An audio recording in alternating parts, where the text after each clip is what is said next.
ऐसी ही बेहतरीन कहानियाँ सुनने के लिए केपी नॉवल चैनल को लाइक, शेयर और सब्सक्राइब करें। आने वाली कहानियों के बारे में जानने के लिए हमारे टेलीग्राम से जुड़ें। लिंक डिस्क्रिप्शन में है। नेक्रोमांसर ऑफ द शैडोज, अध्याय 431। इवान ने हरे झंडे के बगल में रखी बैंगनी रंग की बाली उठाई और उसके विवरण को देखा। Elemental bind earring, A rank. इस ईयरिंग को पहनने वाला अपना मन इसमें लगा सकता है, जिससे दुश्मन की एलिमेंटल शक्तियों पर लगाम लग जाती है।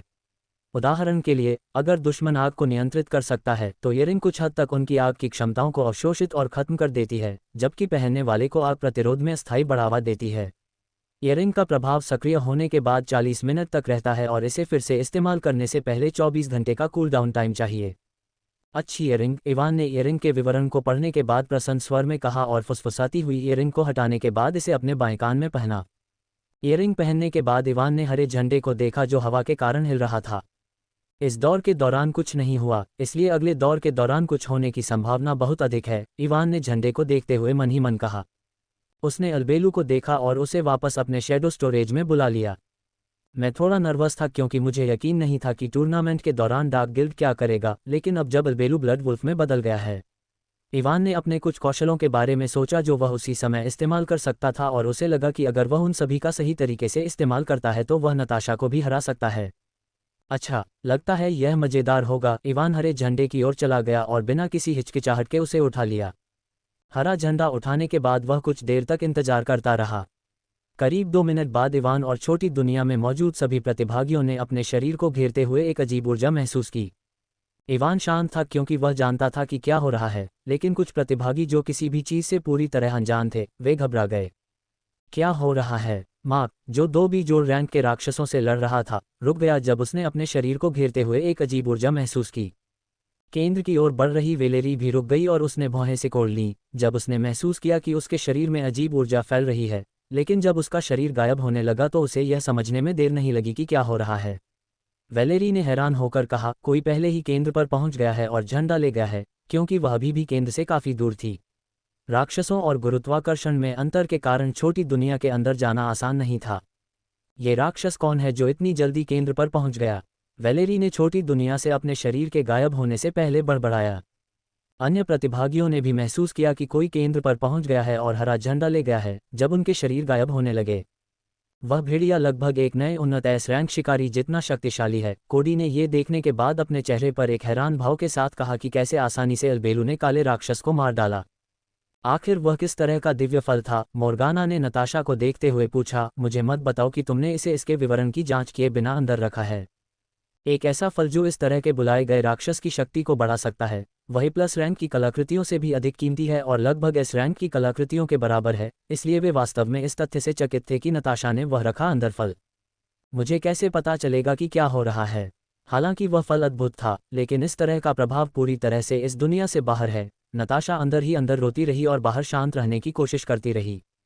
इवान ने हरे झंडे को थामे हुए छोटी दुनिया के क्षितिज को देखा क्योंकि उसका शरीर भी गायब होने लगा था। वाह! जैसे ही इवान छोटी दुनिया के बाहर दिखाई दिया, उसने जयकार की तेज आवाज़ सुनी। उसने अपने चारों ओर देखा और पाया कि वह पोर्टल से कुछ दूरी पर खड़ा था। छोटी दुनिया के अंदर गए अन्य प्रतिभागी भी उससे कुछ दूरी पर खड़े थे। राक्षसी समनकर्ता, राक्षसी समनकर्ता। जब इवान ने कई लोगों को राक्षसी समनकर्ता चिल्लाते हुए सुना तो उसका मुंह बेकाबू होकर कांप उठा क्योंकि वह पहले से ही जानता था कि वे किसे राक्षसी समनकर्ता कह रहे हैं। मुझे पता है कि अल्बेलू एक खूनी बिजली वाले भेड़िए में विकसित होने के बाद एक असली खूनी दानव की तरह दिखता है, लेकिन मुझे एक राक्षसी समनकर्ता कहना। इवान को समझ नहीं आया कि हंसे या रोए जब उसने कुछ लोगों के चेहरों पर एक कट्टरपंथी भाव देखा। लेकिन जल्द ही इवान ने इसके बारे में सोचना बंद कर दिया क्योंकि उसे लगा कि बहुत सी आंखें उस पर टिकी हुई हैं। उसने चारों ओर देखा और पाया कि सभी प्रतिभागी उसे देख रहे थे, या बल्कि उसके बजाय वे उसके हाथ में झंडे को देख रहे थे। सोफी, मार्क और क्लियर स्काई अकादमी के अन्य सदस्यों ने एक दूसरे को देखा और अपना सिर हिलाए बिना नहीं रह सके। उन्हें पहले से ही उम्मीद थी कि इवान काफ़ी शक्तिशाली होगा क्योंकि वह अब भी जोड़ रैंक पर पहुंच गया है, इसलिए जब उन्होंने उसे झंडा पकड़े देखा तो वे आश्चर्यचकित नहीं हुए। देवियों और सज्जनों, कृपया पहले दौर के विजेता के लिए तालियों की एक बड़ी गड़गड़ाहट दें। एस्ट्रेट अकादमी के राक्षसी समनकर्ता इवान। स्टेडियम के ऊपर मंडरा रहे अनाम होस्ट ने आखिरकार तब बात की जब आखिरी प्रतिभागी को छोटी दुनिया से टेलीपोर्ट किया गया। जब इवान ने सुना कि नामहीन होस्ट ने उसे क्या कहा तो उसने उसे मृत आंखों से देखा। सभी प्रतिभागी जो अलबेलू से अनजान थे, इवान को अजीब आंखों से देख रहे थे कि उसने छोटी दुनिया में ऐसा क्या किया कि उसे ऐसा अजीब उपनाम मिला। जल्द ही कुछ और प्रतिभागी जो क्रिस्टल का उपयोग करके छोटी दुनिया से बाहर निकल गए, वे भी उन प्रतिभागियों में शामिल हो गए जो अभी अभी बाहर आए थे। सभी प्रतिभागी अपने साथियों की ओर चले गए और उनके साथ खड़े हो गए। वैलेरी और अन्य लोग इवान को उत्सुक आंखों से देख रहे थे क्योंकि वे जानना चाहते थे कि लोग उसे राक्षसी बुलाने वाला क्यों कह रहे थे। अचानक इवान को अपनी दाईं ओर से एक तेज चमक महसूस हुई। जब उसने वहां देखा तो उसने देखा कि एक पुरुष उसे देख रहा है। वह है। इवान ने तुरंत उस पुरुष को नहीं पहचाना, लेकिन एक पल के बाद उसे याद आया कि वह वही व्यक्ति था जिसे उसने भूत राजा को बचाने के लिए लगभग मार डाला था। इवान को नहीं पता था कि उसे क्या कहना है, इसलिए उसने बस अपना सिर हिलाया और दूसरी ओर देखा, लेकिन फेलिक्स को लगा कि जब इवान ने उसकी ओर सिर हिलाया तो उसकी रीढ़ में ठंडक दौड़ गई। उपचारक द्वारा उसका उपचार करने और उसके होश में आने के बाद फेलिक्स ने रिकॉर्डिंग देखी कि उसके बेहोश होने के बाद क्या हुआ, और उस रिकॉर्डिंग में उसने देखा कि कैसे इवान ने भूत राजा को मारने से पहले सिर हिलाया। वह मुझे मारने के बारे में नहीं सोच रहा है ना? फेलिक्स ने अपनी लार निगल ली और इवान को देखना बंद कर दिया। मुझे पता है कि आप में से अधिकांश थके हुए हैं और उन्हें एक छोटे ब्रेक की आवश्यकता है, लेकिन वापस जाने से पहले मैं आपको दूसरे दौर के बारे में बता दूं, नामहीन होस्ट ने प्रतिभागियों को देखते हुए कहा। चूंकि यह राउंड एक टीम राउंड होगा, इसलिए आप ब्रेक के दौरान इसके बारे में चर्चा कर पाएंगे। दूसरे दौर के लिए एक मिनट रुको। नामहीन होस्ट द्वारा दूसरे दौर के बारे में बताने से पहले ही एक पुरुष प्रतिभागी ने उसे रोक दिया। वहां मौजूद सभी लोगों ने उस व्यक्ति की ओर देखा जिसने अभी अभी बात की थी और पाया कि वह ब्लैक रेवन अकादमी का प्रतिभागी था। हाँ, नामहीन होस्ट ने भ्रमित चेहरे के साथ उसकी ओर देखा। हमारा पांचवां साथी डेनिस कहाँ है? उसने पूछा क्योंकि उनका एक साथी गायब था। डेनिस, नामहीन मेजबान ने बड़बड़ाते हुए कहा और उस व्यक्ति को याद किया जिसे नूह ने पीटा था।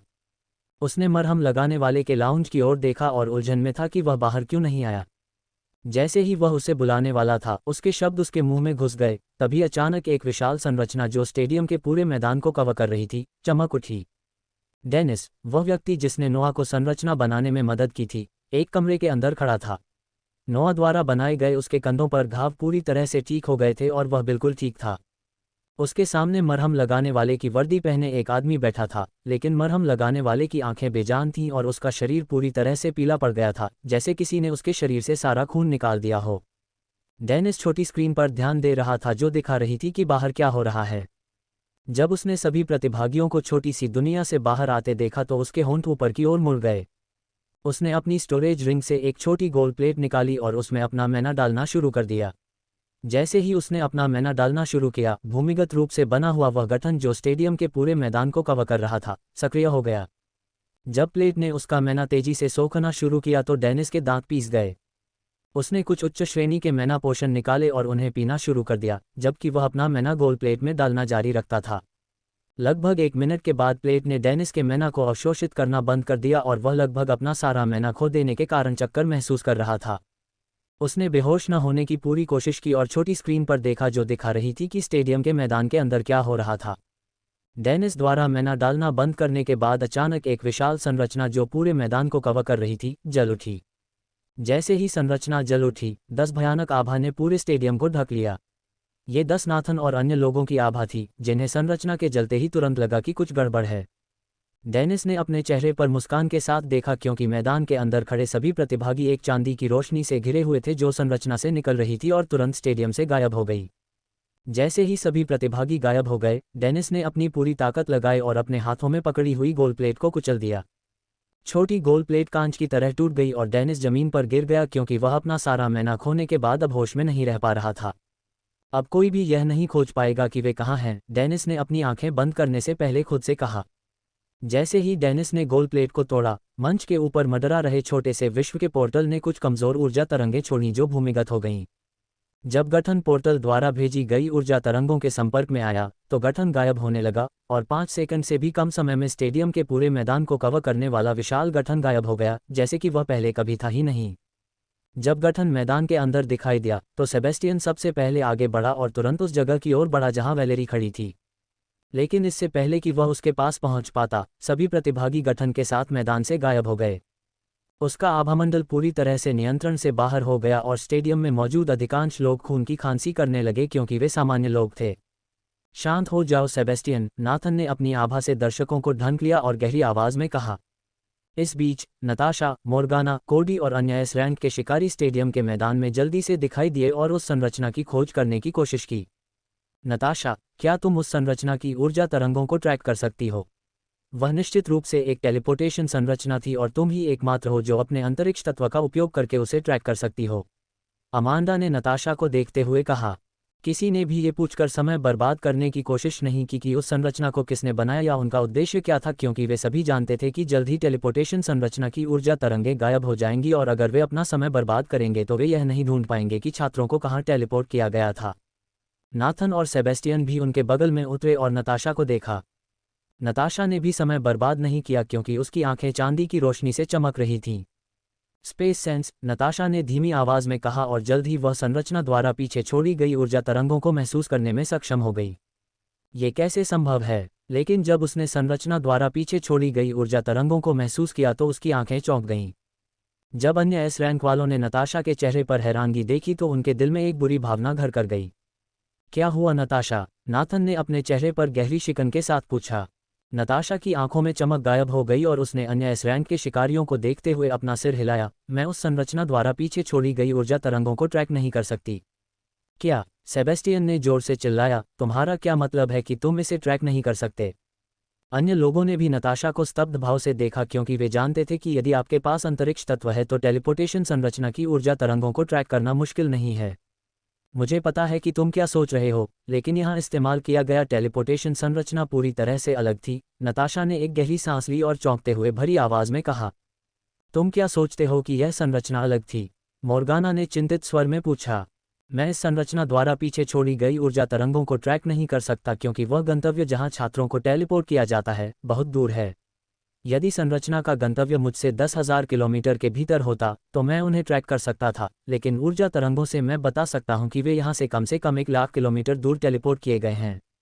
असंभव, सेबेस्टियन ने नताशा की आवाज़ सुनकर चिल्लाया। क्या आपको लगता है कि हम मूर्ख हैं? हम सभी जानते हैं कि वर्तमान में हम जो उच्चतम स्तर का टेलीपोर्टेशन संरचना बना सकते हैं उसके साथ भी हम 5,000 किलोमीटर से अधिक दूर नहीं जा सकते, और आप कह रहे हैं कि पहले की संरचना ने छात्रों को 1,00,000 किलोमीटर से अधिक दूर टेलीपोर्ट किया था। अन्य एस रैंक वाले भी नताशा को हैरान चेहरों से देख रहे थे और उसकी कही बात पर विश्वास नहीं करना चाहते थे। जबकि एस रैंक के शिकारी यह पता लगाने की कोशिश कर रहे थे कि अभी क्या हुआ, वैलेरी और अन्य लोग टेलीपोर्ट किए जाने के बाद खुद को जंगल के बीच में खड़े हुए पाते हैं। उन्हें अपनी स्थिति के बारे में ठीक से सोचने का मौका भी नहीं मिला जब उन सभी ने महसूस किया कि कई शक्तिशाली आभा उनकी ओर आ रही हैं। वैलेरी और अन्य लोग बहुत ज्यादा शक्तिशाली आभा महसूस करने पर तनाव में आ गए। हे इवा अंडरस्को, वैलेरी ने अपनी दाईं ओर देखा जहां इवान खड़ा था, इससे पहले कि वे टेलीपोर्ट किए जाते, ये पूछने के लिए कि क्या हो रहा है। लेकिन जब उसने देखा कि इवान वहां खड़ा नहीं था तो वह बीच में ही रुक गई। उसने अपने चारों ओर देखा कि क्या वह उसे ढूंढ सकती है, लेकिन समूह के बीच वह उसे ढूंढने में सक्षम नहीं थी। कुल 23 छात्र थे जो खुद को जंगल के बीच में खड़े हुए थे, जिसमें वैलेरी भी शामिल था। छोटी सी दुनिया के अंदर गए 25 छात्रों में से केवल इवान और डेनिस ही वहां मौजूद नहीं थे।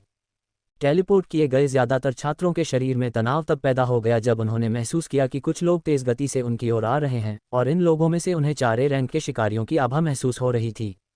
सभी छात्रों ने अपनी सुरक्षा को अधिकतम स्तर तक बढ़ा दिया और अपने साथियों के साथ खड़े हो गए। भगवान का शुक्र है कि आप सभी आखिरकार यहाँ आ गए हैं। मैं आप सभी का इंतजार करते करते ऊब गया था। अचानक उन्हें एक आदमी की आवाज़ सुनाई दी और उन्होंने देखा कि उनसे कुछ दूरी पर एक 135 सेमी लंबा आदमी खड़ा था। वैलेरी और अन्य लोगों ने उस आदमी को सावधानी से देखा क्योंकि भले ही वह आदमी बौना लग रहा था, लेकिन उन्हें लग रहा था कि वह रैंक का शिकारी है। हालांकि तुम्हारे पैर छोटे हैं, लेकिन तुम बहुत तेज भागते हो छोटू। जल्द ही उन्हें एक और पुरुष की आवाज़ सुनाई दी और उन्होंने देखा कि 9 और लोग उनकी ओर आ रहे हैं। इन 9 में से 3 ए रैंक के शिकारी थे और 6 बी जोड़ रैंक के। अपना मुंह बंद करो जैमसन, या मैं तुम्हारी यह घिनौनी जीभ काट दूंगा, रयान, छोटे कद के आदमी ने कहा। 4 रैंक के शिकारी वही लोग थे जिन्होंने राक्षस ज्वार के दौरान नेफ्लियम शहर पर हमला किया था। ठीक है, तुम दोनों रुक जाओ, सुनहरे बालों वाले मेसन ने सख्त आवाज में कहा। तुम दोनों यहाँ सब कुछ खत्म करने के बाद लड़ सकते हो, या तुम चाहते हो कि मैं लॉर्ड काजिल से संपर्क करूं? मेसन की बात सुनकर रयान और जैमसन दोनों ने नाक सिकोड़ी, लेकिन उन्होंने कुछ नहीं कहा। तो हमें उनके साथ क्या करना चाहिए? 60 के दशक के उत्तरार्ध में दिखने वाली आखिरी ए रैंक की शिकारी ऑड्रे ने शांत स्वर में पूछा। हमें बस उन्हें बेस पर लाना है और हमारा काम हो जाएगा, मेसन ने छात्रों की ओर देखते हुए कहा। ठीक है, ये काफ़ी आसान होगा क्योंकि हमें बस उनकी भावना को तोड़ना है और वे आज्ञाकारी रूप से हमारा अनुसरण करेंगे, रेयान ने कहा और अपने गुब्बारे जैसे गोल चेहरे पर एक पागल मुस्कान के साथ छात्रों को देखा। वैलेरी और अन्य लोगों को रेयान की मुस्कान देखकर बुरा लग रहा था। नूह, तुम क्या कर रहे हो? अचानक उन्हें यान की चौंकने वाली आवाज़ सुनाई दी जो आर्केनम अकादमी टीम का सदस्य था और उसने देखा कि नूह अपने चेहरे पर उदासीन भाव के साथ रेयान और अन्य लोगों की ओर जा रहा था। जल्द ही वैलेरी और अन्य लोगों ने देखा कि लगभग 7 और छात्र समूह छोड़कर रेयान और अन्य लोगों की ओर चल पड़े। हेलिया, तुम अंडरस्को, सोफी और क्लियर स्काई अकादमी के अन्य सदस्य भी तब दंग रह गए जब उन्होंने देखा कि हेलिया भी समूह छोड़ने वालों में शामिल थी। मुझे मत बताओ कि वे सभी, जैक्सन ने धीमी आवाज़ में कहा और जल्द ही उसका चेहरा पीला पड़ गया जब उसने देखा कि कैसे 8 लोग जो अभी अभी समूह छोड़कर गए थे अब बिना कुछ कहे रेयान के समूह के पीछे खड़े थे। नूह, एवा, तुम दोनों?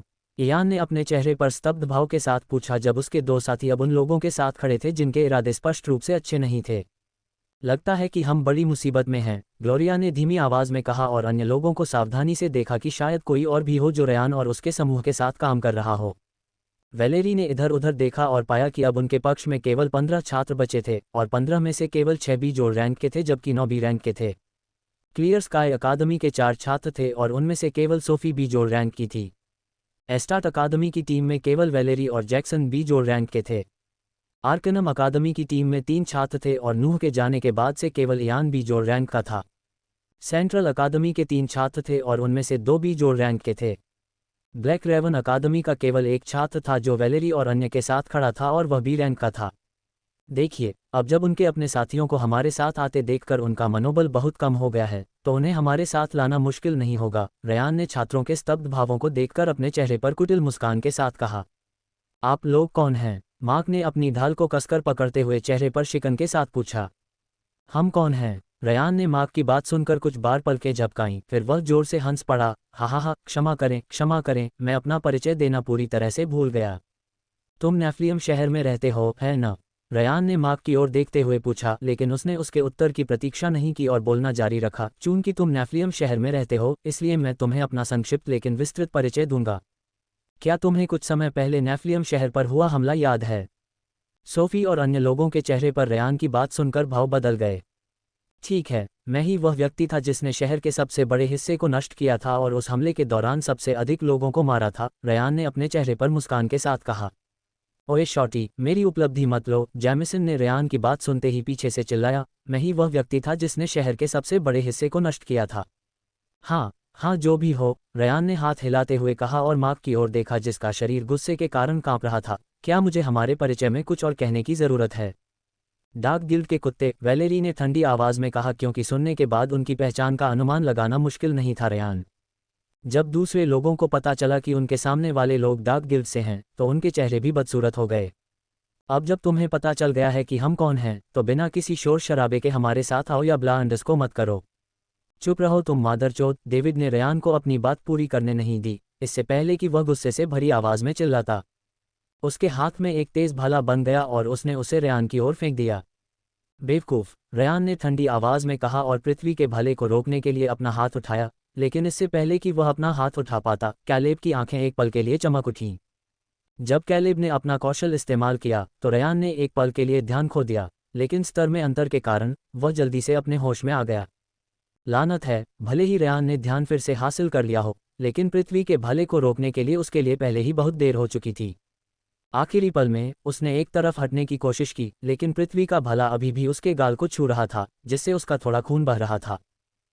अचानक रेयान को एक दर्दनाक आवाज़ सुनाई दी और जब उसने पीछे देखा तो उसने देखा कि डेविड ने जो भाला फेंका था वह उसके पीछे खड़े छात्रों में से एक की छाती में जा लगा था, जिससे वह तुरंत मर गया। आंखें, रेयान ने सिर हिलाने से पहले एक पल के लिए वैलेरी को देखा। वह जानता था कि अगर उसने उसे मार दिया तो सेरा उसे जाने नहीं देगी। इवान कहाँ है? सोफी ने धीमी आवाज़ में पूछा जब वैलेरी उनके साथ शामिल हो गई। मुझे नहीं पता, लेकिन वह हमारे साथ टेलीपोर्ट नहीं हुआ था, वैलेरी ने गंभीर आवाज़ में जवाब दिया।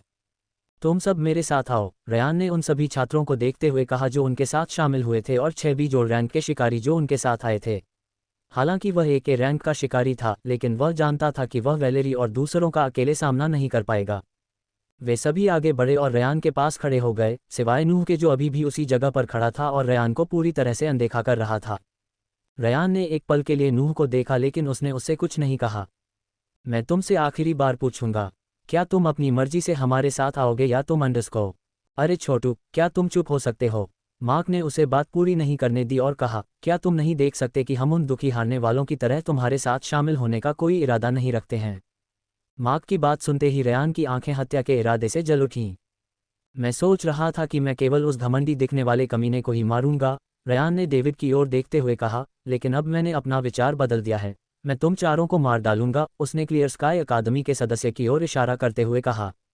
रेयान के समूह में 14 शिकारी भी थे क्योंकि अन्य रैंक वाले और नूह उसके साथ शामिल नहीं हुए थे। लेकिन इन 14 शिकारियों में 9 भी जोड़ रैंक वाले शिकारी थे। यह मुश्किल होगा, सेंट्रल अकादमी की एक छात्रा लिया ने नर्म आवाज में कहा। उनकी टीम में सिर्फ 6 भी जोड़ रैंक वाले शिकारी थे, इसलिए उन्हें पता था कि यह उनके लिए एक मुश्किल लड़ाई होगी, साथ ही उन्हें मेसन और अन्य रैंक शिकारी। रेयान सबसे पहले आगे बढ़ा और उसने वैलेरी और अन्य की ओर गोली चलाई। डार्क गिल्ड में शामिल होने वाले छात्र और जेमिसन और अन्य के साथ आए 6 भी जोड़ रैंक के शिकारी भी उसके पीछे चले गए। सोफी और अन्य की मांसपेशियां तनावग्रस्त हो गईं और उन्होंने अपने स्टोरेज रिंग से अपने हथियार निकाल लिए। आइस नोवा वैलेरी के हाथ में एक हल्के नीले रंग की बर्फ की गेंद बनी और उसने उसे रेयान और अन्य शिकारियों की ओर फेंका। क्या तुम्हें लगता है कि तुम मुझे रोक सकते हो? रेयान ने ठंडी आवाज में चिल्लाया और अपने हाथ को हिलाकर आइस नोवा की ओर एक तेज पृथ्वी भाला भेजा। रेयान का पीछा करने वाले शिकारियों के चेहरे भी पीले पड़ गए थे। उसके पीछे आने वाले 13 शिकारियों में से केवल 7 के पास स्वचालित सुरक्षा कलाकृतियां थीं। वे 7 लोग कुछ समय तक सुरक्षित रह पाए जब ग्लेशियल नोवा ऑर्ब की ठंडी ऊर्जा तरंगें उन तक पहुंची, लेकिन शेष 6 शिकारी कुछ नहीं कर पाए और बर्फ की मूर्तियों में बदल गए। हालांकि जिन शिकारियों के पास सुरक्षा कलाकृतियां थीं, वे लंबे समय तक खुश महसूस नहीं कर पाए क्योंकि जल्द ही उन्हें कवर करने वाली बाधा टूटने लगी। फोक, मेसन और अन्य रैंक के शिकारी ये देखकर दंग रह गए कि अभी क्या हुआ और वे रेयान और अन्य लोगों की मदद करने के लिए आगे बढ़े। अचानक हुई घटनाओं के कारण सोफी और अन्य लोग भी चौंक गए। ये हमारा मौका है, वे सभी अपनी स्तब्ध अवस्था से बाहर आए जब उन्होंने वैलेरी की आवाज़ सुनी। अगर हम उन्हें हराना चाहते हैं तो हमें मौजूदा स्थिति का फ़ायदा उठाना होगा। वैलेरी के हाथ में एक तेज दिखने वाला हल्का नीला भाला दिखाई दिया और उसकी आभा बढ़ने लगी। वह सही कह रही है, ये हमारा सबसे अच्छा मौका है, इयान ने भी गंभीर स्वर में कहा और तलवार की आभा उसके शरीर को ढकने लगी।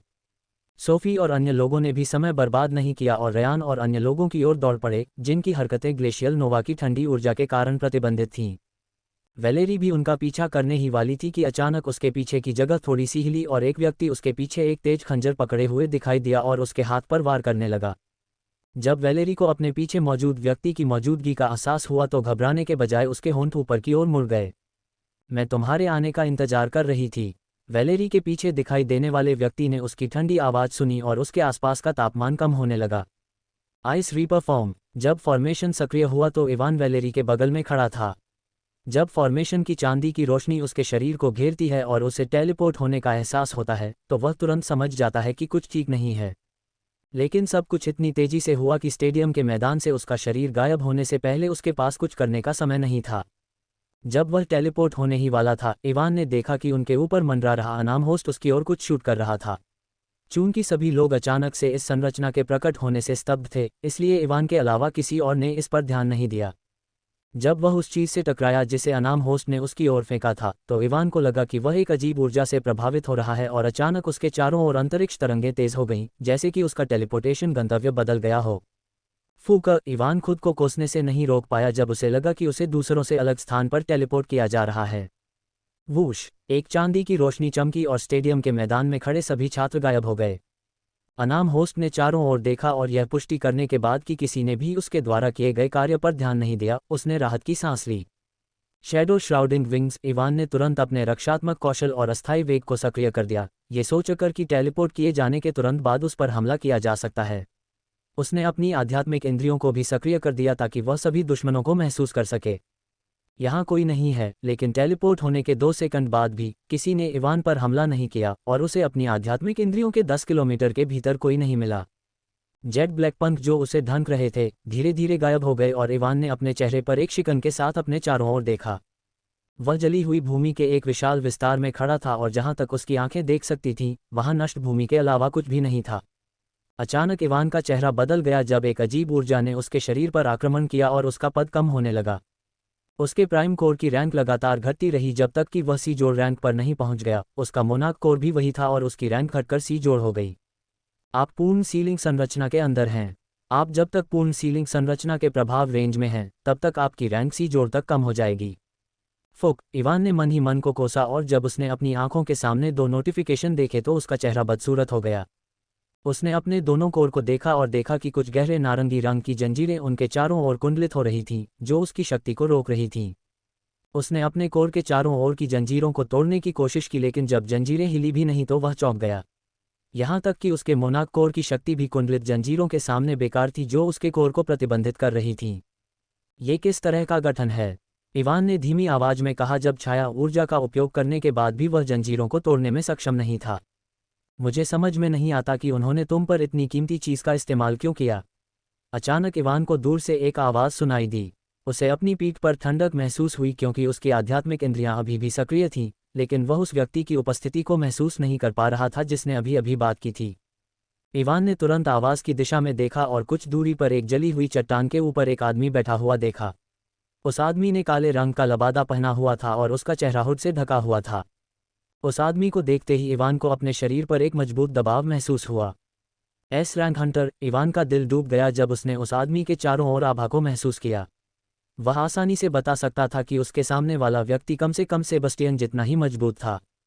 अगर यह सामान्य समय होता तो उसे यकीन था कि वह उसके खिलाफ लड़ सकता है, लेकिन इस समय उसके दिलों में सीलन थी और उसे एस रैंक हंटर के खिलाफ लड़ने का कोई भरोसा नहीं था। तुम कौन हो? हालांकि इवान अंदर ही अंदर कोस रहा था, लेकिन उसके चेहरे पर किसी तरह का भाव नहीं दिखा और उसने शांत स्वर में पूछा। काजिल ने इवान के सवाल को पूरी तरह से नज़रअंदाज कर दिया और उसे ऊपर से नीचे तक देखते हुए जानना चाहा कि उसमें क्या खास बात है। वह मुझे कुछ खास नहीं लगता, काजिल ने खुद से कहा। उसे समझ में नहीं आ रहा था कि नेट ने इवान पर इतनी अच्छी चीज़ क्यों बर्बाद की। मुझे ये बेकार काम जल्दी से ख़त्म कर देना चाहिए ताकि मैं कुछ सार्थक करने के लिए वापस जा सकूं, काजिल ने कहा और खड़ा हो गया। अचानक इवान के शरीर के सारे बाल खड़े हो गए और उसकी ढाल ताबीज़ की बाली सक्रिय हो गई। Shut up. हालांकि वह अभी भी टेम्पोरल वेलोसिटी का इस्तेमाल कर रहा था, इवान कुछ भी नहीं देख पा रहा था, इससे पहले कि काजिल उसके सामने आया और उसकी दिशा में मुक्का मारा। काजिल के मुक्के के पीछे की ताकत को महसूस करते हुए इवान ने अपने हाथों को अपने चेहरे के सामने क्रॉस किया। धमाका, क्रैक। ढाल ताबीज़ की बाली की बाधा तुरंत टूट गई और काजिल का मुक्का इवान के क्रॉस किए हुए हाथों से टकराया। इवान के दाहिने हाथ की हड्डियां टूट गई थीं और वह टूटी पतंग की तरह पीछे की ओर उड़ गया था। ओह, काजिल ने आश्चर्य व्यक्त किया जब उसने देखा कि इवान समय पर प्रतिक्रिया करने में सक्षम था, भले ही उसका रैंक सी जोड़ तक सीमित था। खांसी। 50 मीटर दूर दुर्घटनाग्रस्त होने के बाद इवान को खून की खांसी होने लगी, उसका पूरा शरीर दर्द कर रहा था और उसका दाहिना हाथ पूरी तरह से बेकार हो गया था। भले ही मैंने अपनी पूरी शक्ति का उपयोग नहीं किया हो, लेकिन मुझे आश्चर्य है कि तुम बेहोश हुए बिना सीधे इसका सामना करने में सक्षम थे, काजिल ने धीमे कदमों से इवान की ओर चलते हुए कहा।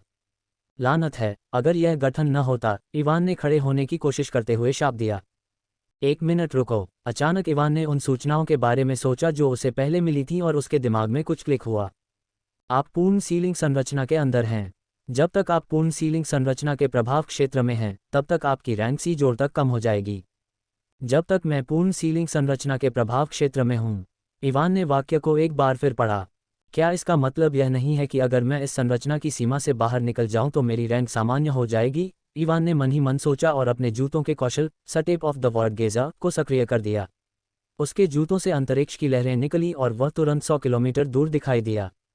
लेकिन इवान को यह देखकर आश्चर्य हुआ कि उसके कोर अभी भी सील थे। उसे पता था कि उसका समय सीमित था, इसलिए उसने दूसरी बार कौशल का इस्तेमाल किया और 100 किलोमीटर और तय किया। फुक। लेकिन दूसरी बार कौशल का इस्तेमाल करने के बाद इवान खुद को कोसने से नहीं रोक सका क्योंकि उसके कोर अभी भी सील थे, भले ही उसने 200 किलोमीटर की दूरी तय की हो। इवान ने शांत होने के लिए कुछ गहरी सांसें लीं और आगे की ओर दौड़ना शुरू कर दिया। उसने अपनी सभी कौशल का इस्तेमाल किया जिससे उसकी चपलता बढ़ गई, लेकिन 10 मिनट के बाद भी वह फॉर्मेशन की प्रभाव सीमा से बाहर नहीं निकल पाया। तुम्हारे प्रयास बेकार हैं। अचानक इवान ने काजिल की आवाज़ सुनी और उसे अपने से कुछ दूरी पर मंडराते हुए देखा। तुम सीलिंग फॉर्मेशन की प्रभाव सीमा से कभी नहीं निकल पाओगे क्योंकि यह फॉर्मेशन पूरे फ्लोर को कवर कर रहा है। पूरे फर्श को कवर करना, इवान ने धीमी आवाज़ में कहा। यह नहीं समझ पाया कि काजिल का फ्लोर शब्द से क्या मतलब है, लेकिन अचानक उसकी आंखें चौड़ी हो गईं। मुझे मत बताओ कि यह जगह है अंडरस्कोर। ऐसा लगता है कि तुम समझ गए हो कि मेरा क्या मतलब है। इवान की चौंकी हुई नज़र देखकर काजिल ने अपना सिर हिलाया। तुम इस समय एक कालकोठरी के अंदर हो और इस कालकोठरी का पूरा फर्श पूरी तरह से सीलबंद संरचना से ढका हुआ है। कालकोठरी? इवान चौंक गया जब उसने सुना कि वह एक कालकोठरी के अंदर है। आखिर यह किस तरह का टेलीपोर्टेशन था? इवान ने कभी ऐसी संरचना के बारे में नहीं सुना था जो किसी व्यक्ति को सीधे कालकोठरी के अंदर टेलीपोर्ट कर सके, इसलिए जब उसने काजिल की बात सुनी तो वह वास्तव में दंग रह गया। ईमानदारी से कहूँ तो मुझे उन लोगों के खिलाफ लड़ना पसंद नहीं है जो मुझसे कमज़ोर हैं। अचानक इवान ने काजिल की उदासीन आवाज़ सुनी। बस ये गोली ले लो और तुम खुद को कुछ दर्द से बचा लोगे। काजिल ने इवान की ओर एक गोली फेंकी जिसने उसे पकड़ने के लिए हवा के हेरफेर का इस्तेमाल किया। इवान ने गोली को छूने के लिए अपना बायां हाथ उठाने से पहले काजिल की ओर देखा। काजिल के पिछले हमले की वजह से उसके दाहिने हाथ की हड्डियां धूल में बदल गई थीं और अब वह पूरी तरह से लंगड़ा हो गया था। नेबुला स्लंबर पिल। इस गोली को खाने के बाद उपभोक्ता 72 घंटे तक सोता रहेगा। इवान ने गोली के बारे में विस्तार से पढ़ा और चेहरे पर व्यंग्य के भाव के साथ काजिल की ओर देखा। तुम एक पाखंडी कमीने हो, इवान ने कहा और काजिल द्वारा दी गई गोली को कुचल दिया। ये देखकर काजिल की आंखों में ठंडी रोशनी चमक उठी। तुम कह रहे हो कि तुम्हें अपने से कमज़ोर लोगों से लड़ना पसंद नहीं है, तो तुम इस घटिया गठन को बंद क्यों नहीं कर देते और मेरे साथ निष्पक्ष और खुले तौर पर लड़ते हो? काजिल ने कुछ सेकंड के लिए इवान की ओर देखा और फिर खुद से कुछ बुदबुदाया। अचानक वह आसमान से गायब हो गया और इवान को अपने बाएं हिस्से से ठंडी सनसनी महसूस हुई। इससे पहले कि वह प्रतिक्रिया कर पाता, काजिल पहले से ही उसके बाएं हाथ पर मुक्का मार रहा था और उसे भी तोड़ना चाहता था। लेकिन जब काजिल इवान के बाएं हाथ पर वार करने से कुछ सेंटीमीटर दूर था तो उसके शरीर के सारे बाल खड़े हो गए। क्रैकल, शर्टक। काजिल ने अपना हमला बीच में ही रोक दिया और इवान से जल्दी से पीछे हट गया। तभी उसके चारों ओर खूनी लाल बिजली के चाप दिखाई दिए।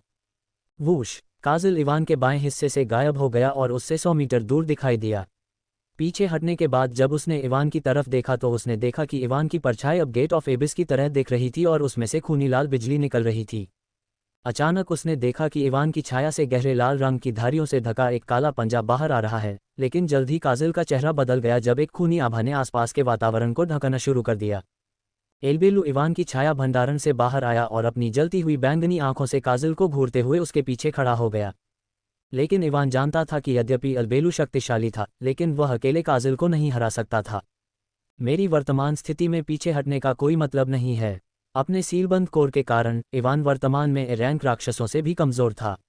वह जानता था कि अगर उसने अपनी वर्तमान स्थिति में पीछे हटने का फैसला किया तो इस बात की बहुत अधिक संभावना थी कि वह काजिल को नहीं हरा पाएगा। एल्बेलू के अचानक प्रकट होने के कारण काजिल अभी भी हैरान था जब इवान की छाया थोड़ी टिमटिमाई और उसका आकार बढ़ गया। काजिल की आंखें कांप उठीं और उसका उदासीन चेहरा पीला पड़ गया जब उसने इवान की छाया से रैंक राक्षसों की दसियों आभाएं निकलती महसूस की। वूश वूश वूश वूश, दहाड़ दहाड़ दहाड़। इवान के छाया भंडार से एक के बाद एक विशाल छायाएं निकलकर आकाश की ओर उड़ गईं। वाइवन की दहाड़ ने आकाश को भर दिया और जल्द ही 19 काले रंग के वाइवन इवान के ऊपर उड़ रहे थे। लेकिन ये तो बस शुरुआत थी, क्योंकि इवान के छाया भंडार से और भी राक्षस निकलने लगे। दहाड़! इवान के चारों ओर 5 विशाल ऑक खड़े होने पर ऑक की दहाड़ फिर से चारों ओर फैल गई। एस्ट्रोनेक्स भी ऑक के साथ खड़ा था और उनके नेता की तरह व्यवहार कर रहा था। और एक दो ऑक के बाएं और दाएं तरफ खड़े थे। स्नो और एक्वा एल्बेलू के बगल में खड़े थे। एरियल इवान के पैरों के नीचे से बाहर आया और उसे अपनी पीठ पर उठा लिया। जब एलिसिया बाहर आई तो वह सीधे एरियल की पीठ पर कूद गई और इवान के दाहिने हाथ को ठीक करना शुरू कर दिया, भले ही उसने उससे कुछ नहीं कहा। हाना भी उछलकर एरियल के सिर के ऊपर खड़ी हो गई। ओली अपने कर्सबेन स्टाफ को पकड़े हुए शैडो अनडेड के पीछे खड़ी थी। काजिल पीला चेहरा लिए सब कुछ देख रहा था। इवान के शैडो स्टोरेज से निकले सभी शैडो अनडेड AI+ रैंक के राक्षस थे। इतने सारे राक्षसों को देखकर उसके पूरे शरीर में रोंगटे खड़े हो रहे थे। दहाड़! अचानक एक दहाड़ सुनाई दी जो पिछली दहाड़ से ज्यादा तेज थी और काजिल का चेहरा सफ़ेद हो गया जब इवान की छाया से दसियों मीटर लंबा एक विशाल हाथ बाहर आया। काजिल ने अविश्वास से भरे चेहरे से देखा, क्योंकि नेक्रोस जो अपनी ऊंचाई बढ़ाने के लिए आकार में हेरफेर कर रहा था, इवान के शैडो स्टोरेज से बाहर आया और 200 मीटर लंबे राक्षस के रूप में सभी शैडो अनडेड के पीछे खड़ा था। जब इवान ने देखा कि उसके शैडो अनडेड पर इस संरचना का कोई असर नहीं हुआ तो उसने राहत की सांस ली। उनके शरीर के अंदर कोई कोर नहीं है, इसलिए ये समझ में आता है कि मेरे छाया मरे इस संरचना से प्रभावित नहीं हैं, इवान ने खुद से सोचा। उसने बिना कुछ रोके अपने सभी छाया मरे को बुलाया। हालांकि उसके कुछ छाया मरे मौजूद नहीं थे क्योंकि वे उसके साथ नहीं थे, फिर भी इतने सारे राक्षसों को देखना काजिल के खून को ठंडा करने के लिए पर्याप्त था। ये सभी राक्षस क्या हैं? काजल ने पीला होकर कहा और समझने की कोशिश की कि क्या हो रहा है। इवान ने काजल के पीले चेहरे को अनदेखा किया और ग्रोथ लिंक कौशल के दूसरे प्रभाव का इस्तेमाल किया। ग्रोथ लिंक कौशल का उपयोग करते हुए उसने एलिसिया के कौशल में से एक लिया। मुझे उम्मीद है कि यह कौशल उसकी देखभाल करने के लिए पर्याप्त होगा, इवान ने सोचा और काजल को ठंडेपन से देखा। एलिसिया, तुम वाइवंस की प्रभारी हो। चून की रॉकी यहाँ नहीं था। इवान ने एलिसिया को वाइवंस पर पूरी कमान देने का फैसला किया। एलिसिया ने अपना सिर हिलाया और उछल पड़ी। उसकी पीठ के पीछे दो चमकदार रोशनी के पंख दिखाई दिए और वह वाइवंस की ओर उड़ गई। काजल अभी भी बिना हिले डुले उसी जगह पर खड़ा था, ये समझने की कोशिश कर रहा था कि क्या हो रहा है जब उसे अचानक मन का उछाल महसूस हुआ और उसने ऊपर देखा। फूक काजल के चेहरे का सारा रंग उड़ गया और जब उसने आसमान से अपनी ओर आते हुए दसियों तरह के हमले देखे तो वह खुद को कोसने से नहीं रोक सका। काजल का चेहरा पीला पड़ गया जब सभी वाइवन ने एक साथ उस पर हमला किया। हालांकि वह एक एस रैंक का शिकारी था और वाइवन सिर्फ ए रैंक के थे, लेकिन 19 वाइवन के हमलों ने उसे एक साथ बहुत ज्यादा डराया। आसमान अलग अलग तरह के तत्वों से जगमगा रहा था। आग, पानी, रेत, धरती, क्रिस्टल, सभी तरह के हमले उसकी ओर आ रहे थे। शछाया कदम। काजल ने जल्दी से अपने एक कौशल का इस्तेमाल किया और जल्दी से उस जगह से दूर चला गया जहां वह खड़ा था। जैसे ही वह दूर चला गया, वाइवन द्वारा किए गए सभी हमले जमीन पर पहुंच गए। गड़गड़ाहट। कालकोठरी का फर्श हिल गया और जमीन टूट गई। एक विशाल मशरूम बादल आसमान में ऊपर उठा और सभी दिशाओं में शॉकवेव फैल गई। काजल जहां खड़ा था वहां से 500 मीटर दूर दिखाई दिया और जल्दी से अपने चारों ओर एक काली ढाल बना ली। धमाका। विस्फोट की शॉकवेव ने काजल द्वारा बनाई गई ढाल को हिला दिया जिससे वह कांप उठी। क्रैकल। एलबेलू, ए1 और ए2 ने इवान के चारों ओर एक बिजली की ढाल बनाई, जो अपनी आंखों में भय के साथ विस्फोट की आने वाली शॉकवेव को देख रहा था। अगर मैं अपनी वर्तमान अवस्था में इन शॉकवेव से मारा जाता तो मेरा शरीर निश्चित रूप से रक्तधुंध में फट जाता। वाइवन के संयुक्त हमलों से उत्पन्न शॉकवेव की शक्ति इतनी शक्तिशाली थी कि जोड़ रैंक का शिकारी भी गंभीर रूप से घायल हो जाता। इवान जैसा व्यक्ति तो और भी कम, जो वर्तमान में सी जोड़ रैंक पर मारा गया था। दहाड़। पांचों ऑक्स और एस्ट्रोनेक्स ने शॉकवेव की परवाह नहीं की और काजल की ओर दौड़ पड़े। उनके शरीर शॉकवेव से प्रभावित हुए, लेकिन उनके राक्षसी शरीर के कारण उन्हें किसी भी तरह का नुकसान नहीं हुआ। आखिर ये राक्षस क्या हैं? काजल ने शाप दिया क्योंकि वह समझ नहीं पा रहा था कि इतने सारे राक्षस अचानक कैसे प्रकट हो गए। वर्तमान में इवान का कोर्सी जोड़ रैंक पर सील था, इसलिए काजल को यकीन था कि वह उन्हें नहीं बुला सकता था क्योंकि इतने सारे उच्च स्तर के राक्षसों को बुलाने के लिए बड़ी मात्रा में मैना की आवश्यकता होती है और इवान का मैना वर्तमान में सी जोड़ रैंक तक सीमित था। अगर वे बुलाए गए राक्षस नहीं हैं तो वे क्या हैं? काजल ने अपने चेहरे पर गंभीर भाव के साथ सोचा क्योंकि उसने एस्ट्रोनेक्स और 5 ऑक्स को अपनी ओर आते देखा। 6 ए रैंक के राक्षसों को अपनी ओर बढ़ते देख काजल ने अपमानित महसूस किया और सोचा कि इन राक्षसों द्वारा उसे कम आंका जा रहा है। मुझे नहीं पता कि क्या हो रहा है, लेकिन मुझे यकीन है कि अगर मैं इसे खत्म करना चाहता हूं तो मुझे उसे पकड़ना होगा, काजल ने सोचा और एरियल के पीछे खड़े इवान की ओर देखा। चूंकि इन 6 मूर्खों ने मेरे पास आने की हिम्मत की है, इसलिए मैं पहले उनका जीवन समाप्त करूंगा। काजल ने अपनी स्टोरेज रिंग से एक काला खंजर निकाला और आने वाले ऑक्स और एस्ट्रोनेक्स को ठंडे दिमाग से देखा। आप प्रेतवादित अभिशाप के प्रभाव में हैं। अचानक काजल की आंखों के सामने एक सूचना चमक उठी और उसका हाव भाव बदल गया। उसने राक्षसों की पीठ की ओर देखा और एक काली मादा राक्षस को देखा जो एक भयानक दिखने वाले कर्मचारी को पकड़े हुए खड़ी थी। काजल को अपने दिमाग में अजीबोगरीब आवाज़ें सुनाई देने लगी जिससे उसे अपने आसपास के माहौल पर ध्यान केंद्रित करने में मुश्किल हो रही थी। चूंकि कर्सबेन कर्मचारी अभिशाप के प्रभाव को बढ़ा सकता है, इसलिए ओली काजल के दिमाग को प्रभावित करने में सक्षम था जो एक एस रैंक शिकारी था। दहाड़। काजल को विचलित देखकर एस्ट्रोनेक्स ने अपने पैरों को जमीन पर दबाया और अपनी मुट्ठियों से उसका सिर कुचलने के लिए उसकी ओर कूद पड़ा। अन्य 5 ऑर्क्स ने भी ऐसा ही किया और एस्ट्रोनेक्स का पीछा किया। लानत है। अचानक काजल के चारों ओर एक काली आभा दिखाई दी और प्रेतवादित अभिशाप का प्रभाव तुरंत गायब हो गया।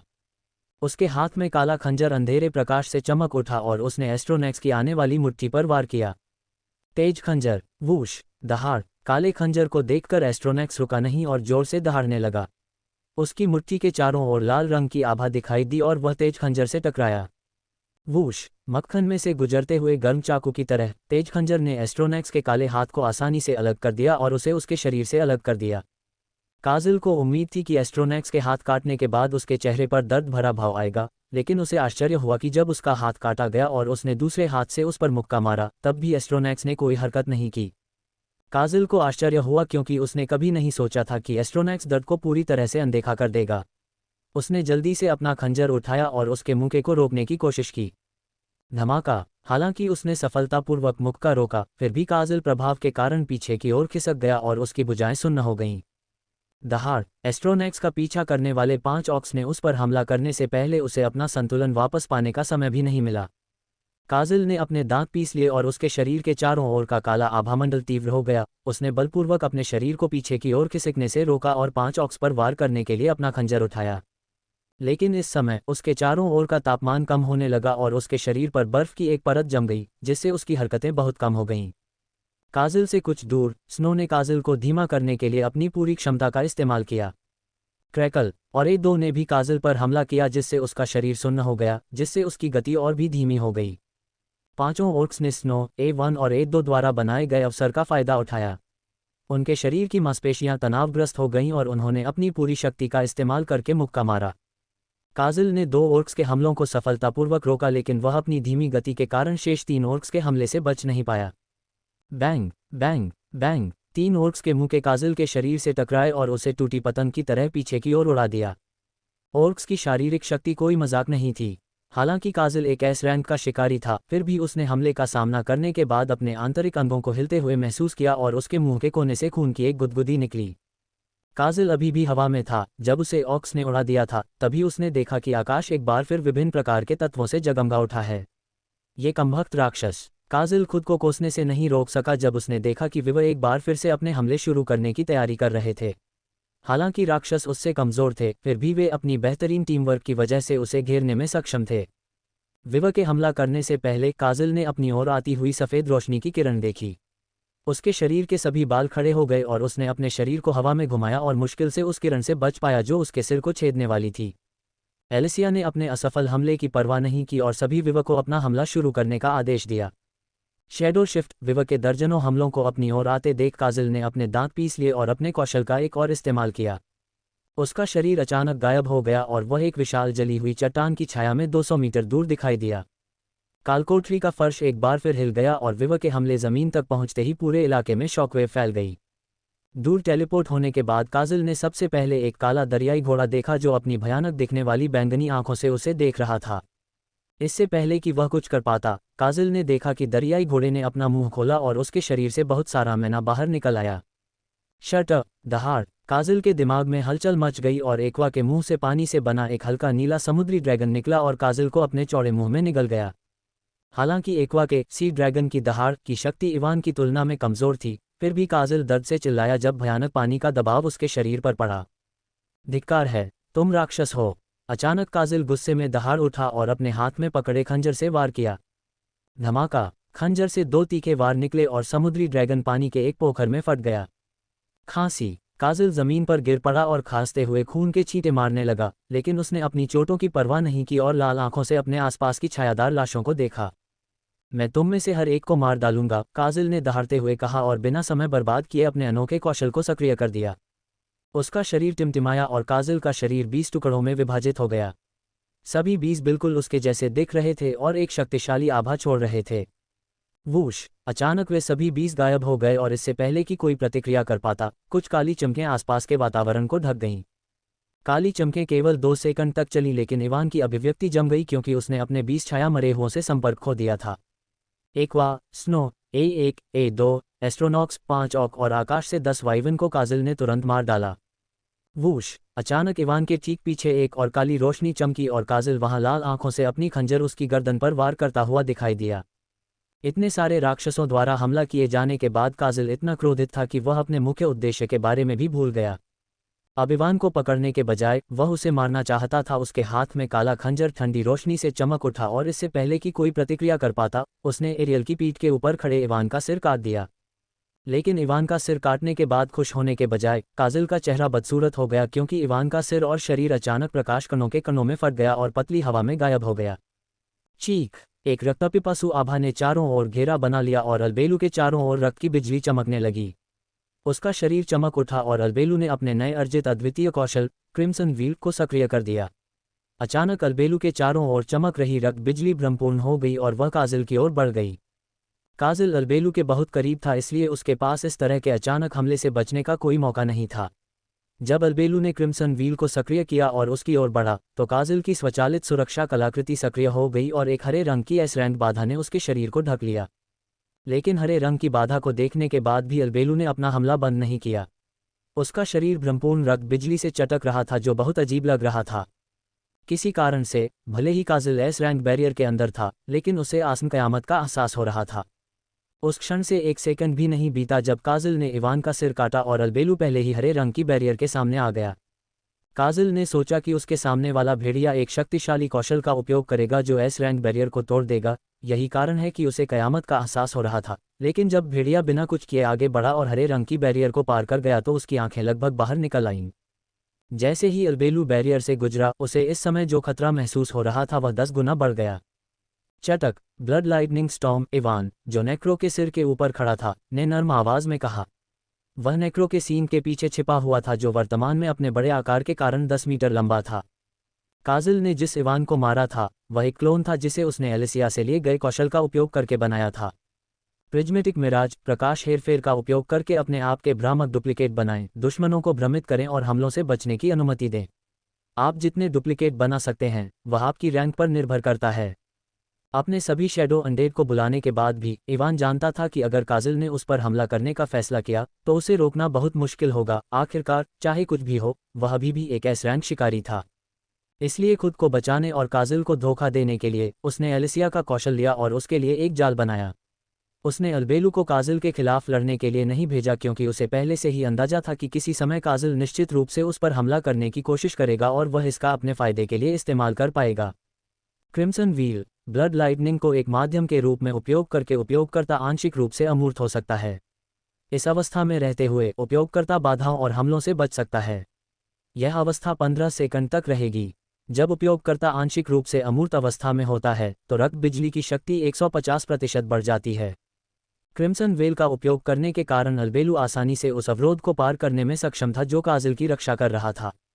हाउल, जैसे ही वह अवरोध को पार कर गया, अलबेलू के चारों ओर बिजली तेज हो गई और उसके शरीर से रक्त बिजली का एक तूफान निकला। फुक, काजल का चेहरा पीला पड़ गया जब उसने रक्त बिजली की शक्ति को महसूस किया। अपनी भयावह प्रकृति के कारण रक्त बिजली पहले से ही सामान्य बिजली की तुलना में अधिक शक्तिशाली थी और अब जब अलबेलू क्रिम्सन वेल के प्रभाव में था जिसने रक्त बिजली की शक्ति को 150% तक बढ़ा दिया, तो अलबेलू की बिजली के पीछे की हमला शक्ति बस भयावह थी। इसके अलावा वह अवरोध जो उसकी रक्षा करने वाला था अब काजल का सबसे बड़ा दुश्मन था क्योंकि इसने रक्त बिजली को बड़े क्षेत्र में फैलने नहीं दिया और अधिकांश बिजली के चाप सीधे उस पर गिरे। कालकोठरी के फर्श का एक बड़ा हिस्सा गहरे लाल रंग से जगमगा उठा क्योंकि काजल को ढकने वाला हरा अवरोध अलबेलू के हमले के कारण लाल रोशनी से चमक उठा। वह बच नहीं पाएगा, है न? इवान ने धीमी आवाज में कहा और खून से लाल रंग की बाधा को देखा। सिर्फ 20 सेकंड में काजल और अलबेलू को ढकने वाली बाधा एक धमाकेदार आवाज के साथ टूट गई और खून की बिजली धीरे धीरे गायब होने लगी। नेक्रोस के सीन को पकड़े हुए इवान ने गायब हो रही बिजली को गंभीरता से देखा। ये कैसे संभव है? जब बिजली पूरी तरह से गायब हो गई और इवान ठीक से देख पाया तो वह चौंककर बोले बिना नहीं रह सका। अलबेलू के चारों ओर चमक रही खून की बिजली की चाप पूरी तरह से गायब हो गई और अगले ही सेकंड उसका शरीर काले धुएं में बदल गया। आह! काजल के मुंह से एक दर्दनाक कराह निकली जब उसने खंजर को वापस खींचा जिसका इस्तेमाल उसने अलबेलू का सिर काटने के लिए किया था। वह पीछे की ओर लड़खड़ा गया और मुश्किल से खुद को स्थिर किया। काजल का बायां हाथ गायब था और उसका पूरा शरीर चोटों से ढका हुआ था। उसके शरीर की ज्यादातर त्वचा गायब हो गई थी और उसकी मांस और हड्डियां नंगी आंखों से दिखाई दे रही थीं। खून की बिजली अभी भी उसके शरीर पर घावों को ढंक रही थी और उसके आसपास की जमीन काली हो गई थी। हालांकि वह बुरी हालत में था, फिर भी काजल जिंदा था। अलबेलू के हमले के बाद वह जिंदा कैसे रह सकता है? इवान ने काजल की ओर देखते हुए चौंक कर कहा, जिसके चेहरे पर दर्द भरा भाव था। अचानक इवान ने देखा कि काजल के शरीर के कुछ हिस्से अभी भी काले लबादे से ढके हुए थे। वह बकवास लबादा निश्चित रूप से एक कलाकृति थी। चूंकि अलबेलू के भयानक हमले के बाद भी काला लबादा पूरी तरह से नष्ट नहीं हुआ था, इवान को यकीन था कि काजल ने जो काला लबादा पहना हुआ था वह एक कलाकृति थी। वह क्या कर रहा है? इवान ने काजल को अपना काला खंजर उठाते हुए देखा तो भौहें सिकोड़ लीं। पुची! जैसे ही काजल ने उसके पेट में खंजर घुसाया, लाल खून बहने लगा। इवान उसे खाली नजरों से देखता रहा। उसे समझ में नहीं आया कि वह क्या कर रहा है, लेकिन अगले ही पल उसका चेहरा बदल गया जब काजल के हाथ में खंजर ने लाल रंग की चमक छोड़ी और उसके पूरे शरीर को ढक लिया। वूश! फुक। इवान की आंखें चौड़ी हो गईं और वह खुद को कोसने से नहीं रोक सका जब उसने देखा कि कैसे काजिल को अब तक लगी सारी चोटें एक पल में गायब हो गईं। वैलेरी के पीछे अचानक जो व्यक्ति दिखाई दिया वह रैंक का शिकारी था। चूंकि वह उसे प्राप्त आदेशों के कारण मार नहीं सकता था, इसलिए उसने उसे स्थिर करने के लिए उसके हाथ पर वार किया। Ice reaper form. लेकिन वैलेरी की ठंडी आवाज़ सुनकर उसका शरीर कांप उठा। उसके आसपास का तापमान भयावह गति से कम होने लगा और उसका शरीर अकड़ गया। वैलेरी का रूप उस क्षण तुरंत बदल गया जब उसने अपनी आइस रीपर फिजिक की शक्ति का उपयोग किया। उसकी त्वचा एक पिशाच की तरह पीली सफ़ेद हो गई और उसकी आंखों का हरा रंग चांदी में बदल गया। उसके हल्के नीले बालों का रंग भी बदल गया और वे चांदी सफ़ेद हो गए। उसके शरीर से एक ठंडी हल्की नीली आभा फूट पड़ी और उस पर वार करने वाले व्यक्ति के हाथ तुरंत जम गए। वैलेरी के हाथ में हल्का नीला भाला चमक उठा और उसने पीछे की ओर वार करते हुए अपने शरीर को 180 डिग्री के कोण पर घुमाया। उस पर हमला करने वाले व्यक्ति को अपनी गर्दन पर बस एक ठंडी सनसनी महसूस हुई और फिर उसका सिर आसमान में उड़ गया। हैरानी की बात यह है कि उस व्यक्ति का सिर धड़ से अलग होने के बावजूद खून की एक बूंद भी नहीं गिरी, क्योंकि जैसे ही उसका सिर काटा गया, वैलेरी के हाथ में मौजूद हल्के नीले रंग के भाले ने एक ठंडी आभा छोड़ी जिसने उसके शरीर के बाकी हिस्सों को तुरंत जमा दिया। हैरानी की बात यह है कि उस व्यक्ति का सिर धड़ से अलग होने के बाद भी खून की एक बूंद भी नहीं गिरी, क्योंकि जैसे ही उसका सिर काटा गया, वैलेरी के हाथ में मौजूद हल्के नीले रंग के भाले ने एक ठंडी आभा छोड़ी जिसने उसके खून सहित उसके पूरे शरीर को तुरंत जमा दिया। वैलेरी से पहले आगे बढ़ने वाली सोफी और अन्य लोगों ने बस एक ठंडी आभा को महसूस किया जो चारों ओर फैल गई और देखा कि ऑड्रे, मेसन और जेमिसन के चेहरे पर कैसे भाव जमे हुए थे। उन तीनों ने रयान और अन्य लोगों की मदद करना भी बंद कर दिया और बस एक ही जगह पर खड़े होकर अचंभित हो गए। जब सोफी और अन्य लोगों ने उनकी निगाहों का अनुसरण किया और पीछे देखा तो उनकी आंखें वैलेरी की बर्फीली चांदी के रंग की आंखों से मिलीं, जो अंधेरे गिल्ड के लोगों को ठंडे भाव से देख रही थी।